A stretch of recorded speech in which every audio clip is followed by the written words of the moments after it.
الحمدللہ والصلاة والسلام علی رسول اللہ وعلی آلہ وصحبہ ومن اتبع ہداہ اما بعد اعوذ باللہ من الشیطان الرجیم قل ان صلاتي ونسكي ومحياي ومماتي للہ رب العالمین لا شریک لہ بذلک وامرت وانا اول المسلمین۔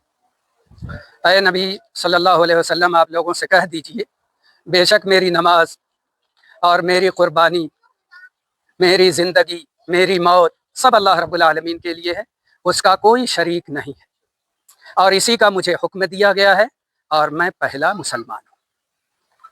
اللہ تعالیٰ نے اس میں مسلمانوں کو اخلاص کی تعلیم دی ہے۔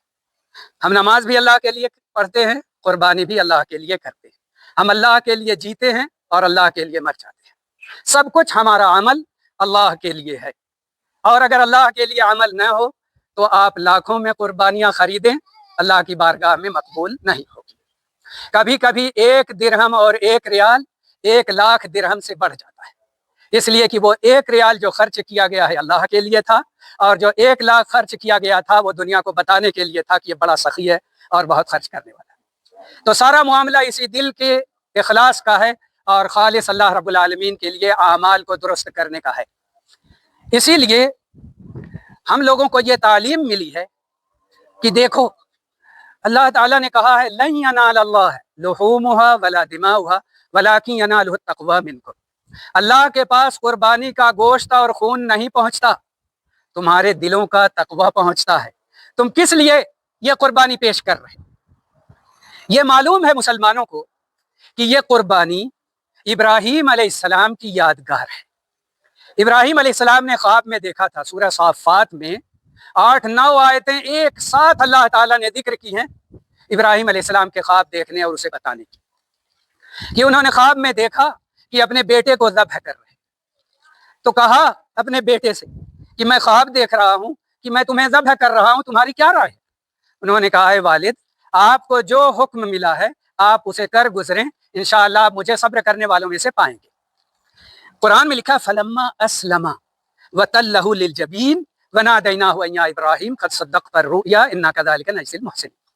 جب دونوں فرما بردار ہو گئے، بیٹا ذبح ہونے کے لیے تیار اور باپ ذبح کرنے کے لیے تیار، تو منہ کے بل لٹا دیا اور ذبح کرنا چاہتے تھے۔ ہم نے پکارا کہ اے ابراہیم، آپ نے اپنا خواب سچ کر دکھایا، ہم احسان کرنے والوں کو اسی طرح بدلہ دیتے ہیں۔ اور اللہ تعالیٰ نے میڈھا بھیجا، جبریل علیہ السلام لے کر کے آئے، اور ابراہیم علیہ السلام نے اس میڈھے کو ذبح کیا۔ اللہ تعالیٰ نے کہا تم امتحان میں پاس ہو گئے۔ بیٹا کب ملا تھا انہیں؟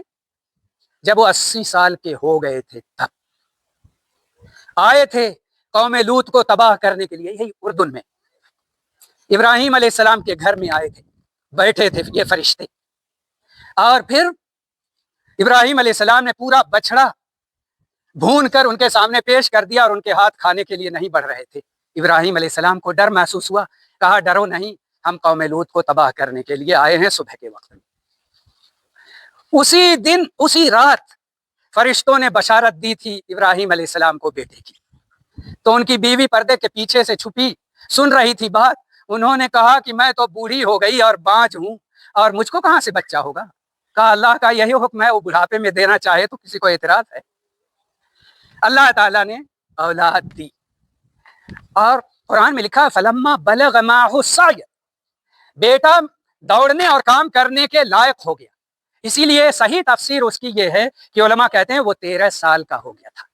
لوگ عام طور سے چھوٹا بچہ اور دودھ پیتا بچہ ذکر کرتے ہیں، یہ تفسیر صحیح نہیں۔ جو صحیح تفسیر ہے، دوڑنے کا وقت دودھ پیتے میں کہاں ہوتا ہے، اور کوشش کرنے اور کام کرنے کے لائق وہ کہاں ہوتا ہے؟ کہا جب وہ کوشش اور کام کے لائق ہو گیا، دوڑنے لگا اور محنت کے لائق ہو گیا، تب ہم نے یہ حکم دیا تھا ذبح کرنے کا۔ اسی لیے کہنا صحیح ہے کہ وہ بڑھاپے کی لاٹھی تھا اس وقت، تو اللہ تعالیٰ نے حکم دیا ذبح کر۔ دیکھیے، ایک تو کوئی اولاد نہیں، بڑھاپے میں اولاد، حکم ہے ذبح کرو۔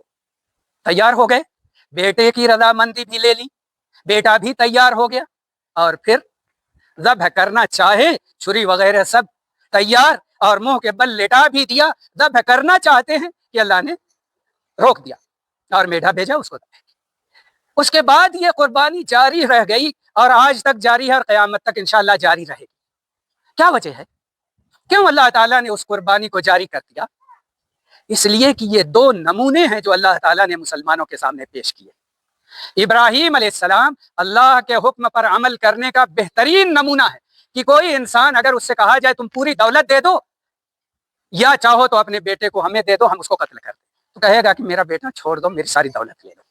نہیں ہم لوگ کہیں گے یہ، لیکن انہوں نے اپنے بیٹے کو ذبح کرنے کے لیے وعدہ کر لیا، تیار ہو گئے، بالکل عمل کرنے کے لیے پہنچ گئے، سب کچھ تیار۔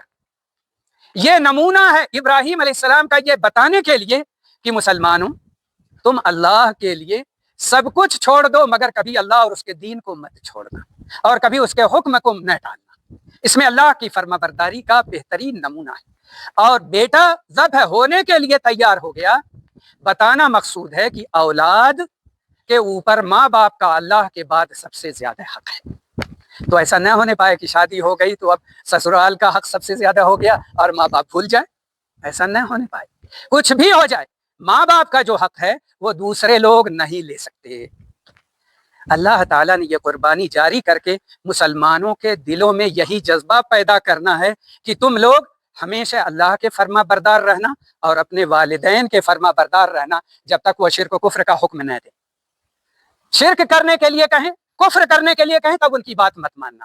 وَإِن جَاهَدَاكَ عَلَىٰ أَن تُشْرِكَ بِمَا لَيْسَ لَكَ بِهِ عِلْمٌ فَلَا تُطِعْهُمَا۔ وہ دونوں کہیں شرک کرو، غیر اللہ کی عبادت کرو، تب ماں باپ کی بات مت مانو، ورنہ دنیا کا خسارہ ہو تب بھی ان کی بات مان لو۔ تو ان دو نمونوں کو پیش کر کے ہمارے دلوں میں اللہ کی محبت، توحید کی عظمت، ایک اللہ کی عبادت جگانی ہے اور والدین کی محبت کو دل میں پیدا کرنا ہے۔ تو یہ دو چیزیں ہیں، اگر ہمارے دلوں میں پیدا ہو گئیں تو سمجھ لیجئے کہ قربانی کا فائدہ ہمیں حاصل ہو گیا۔ قربانی، اللہ کے نبی صلی اللہ علیہ وسلم مدینہ میں گئے تو 9 سال تک مسلسل قربانی کرتے رہے، کسی سال بھی نہیں چھوڑی۔ انس رضی اللہ عنہ کہتے ہیں کہ نبی صلی اللہ علیہ وسلم ہر سال 2 میڑھے ذبح کرتے تھے، اور میں بھی ہر سال 2 میڑھا ذبح کرتا ہوں۔ یہی طریقہ تھا آپ کا، اور صحابہ کرام بھی اس پر عمل کرتے تھے۔ اور آپ نے فرمایا من کان لہ ساعۃ ولم یضح فلا یقربن مصلانا، جس کے پاس استطاعت ہے اور پھر بھی قربانی نہیں کرتا تو وہ ہماری عیدگاہ میں نہ آئے۔ ان علی کل اہل بیت فی کل عام اضحیہ، ہر گھر والے پر ہر سال قربانی ہے، ایک قربانی کرے، گھر کا ذمہ دار قربانی کرے، بسم اللہ اللہ اکبر کہے، اور دل میں ارادہ کر لے کہ اے اللہ یہ میری طرف سے اور میرے پورے گھر والے کی طرف سے ہے، تو پورے گھر والے اس ثواب میں شریک ہو جائیں گے، چاہے وہ سینکڑوں۔ یہ اللہ کی رحمت ہے، تو اس پر عمل کرو۔ یہ 10 دن، کل 29 تاریخ ہے ذوالقعدہ کی، ممکن ہے چاند ہو جائے اور پرسوں سے پھر ذوالحجہ کے دن شروع ہو جائیں گے، جو ابتدائی 10 دن اللہ کو سال کے سارے دنوں میں سب سے زیادہ محبوب ہے، اور ان کے اعمال اللہ کے نزدیک سب سے زیادہ پسندیدہ ہے۔ تو زیادہ سے زیادہ سبحان اللہ، الحمدللہ، لا الہ الا اللہ، اللہ اکبر، یہ کلمات کہو، کیونکہ تکبیرات پکارنے کا اللہ تعالیٰ نے حکم دیا ہے۔ تم لوگ تکبیرات پکارو معلوم دنوں میں، معلوم دنوں سے مراد ذوالحجہ کے ابتدائی 10 دن میں، اور تم لوگ تکبیرات پکارو معدود دنوں میں۔ وہ معدود دن ایام تشریق ہیں، 11، 12، 13 تاریخ، یعنی 1 تاریخ سے لے کر 13 تاریخ تک تکبیرات عمومی پکاری جائیں۔ یہی صحابہ کرام کا طریقہ تھا، نماز کی پابندی کرنا، روزے رکھنا۔ نبی صلی اللہ علیہ وسلم 9 دن کے روزے 1 سے لے کر 9 تک کے رکھ لیا کرتے تھے، اور 9ویں تاریخ کا بالخصوص، جس کو عرفہ کا روزہ کہتے ہیں، اس کی تاکید زیادہ ہے۔ اور آپ نے فرمایا صیام یوم عرفہ احتسب علی اللہ ان یکفر السنۃ التی قبلہ والسنۃ التی بعدہ، کہ عرفہ کے دن کا روزہ مجھے اللہ سے امید ہے کہ 1 سال گزرے ہوئے اور 1 سال آئندہ کے گناہوں کا کفارہ ہو جائے، 2 سال کے گناہوں کا۔ علماء کہتے ہیں اس بات میں اشارہ ہے کہ اگر کسی کو عرفہ کے دن روزہ رکھنے کی توفیق مل گئی تو اس کا مطلب کہ اس کی سال بھر کی زندگی بڑھ گئی، کیونکہ سال بھر اور زندہ رہے گا تب وہ نیکیاں گناہ کرے گا، اور آئندہ سال کے گناہ معاف کرنے کا وعدہ کیا ہے۔ تو یہ بڑی فضیلت ہے جس سے ہم کو فائدہ اٹھانا چاہیے۔ اللہ ہم سب کو دین کی سمجھ عطا کرے اور اس پر عمل کرنے کی توفیق دے۔ وصلی اللہ